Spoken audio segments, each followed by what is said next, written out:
Nimeona juzi sasa huko wakipiga siasa, watu ya Tangatanga na watu ya UDA. Kila siku ukiona Ruto akiongea kwa runinga, kwa TV, anasema ya kwamba yeye mkubwa wake ni Uhuru Kenyatta.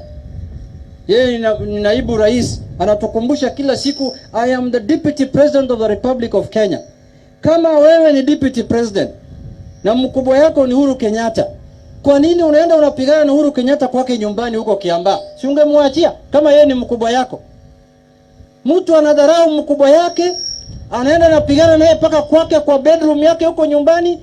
Mwishowe anakuja hapa nje anatuambia, oh, yule ni mkubwa yangu, mimi ni namheshimu. Heshima ina gani hiyo? Hiyo si nikukosea mtu heshima? Sio, ni madharau. Hiyo si amedharau mkubwa yake. Mimi sijui Uhuru anangoja ni mtu kama hiyo. Ni mtu ambaye inafaa afutwe, awekwe nje. Hii ni madharau kubwa. Mtu anaenda paka anasema katiba iruhusu Uhuru kuvuta yeye. Ni kweli, lakini yule mtu sio mtu ambaye mtu anaweza fanya naye kazi. Mtu ambaye anakudharau kiwango ambaye anaenda paka kwa nyumba yako huko Kiambaa pale ulizaliwa na anakunyang'anya kitu mchana peupe, na baadaye anasema ati wewe ni mkubwa yangu, mimi nakuheshimu, tuko pamoja. Hiyo ni tuko pamoja? Hiyo ni kama wamenyang'anya Uhuru bibi yake na anasema tuko pamoja. Kiambaa ni bibi ya Uhuru Kenyatta.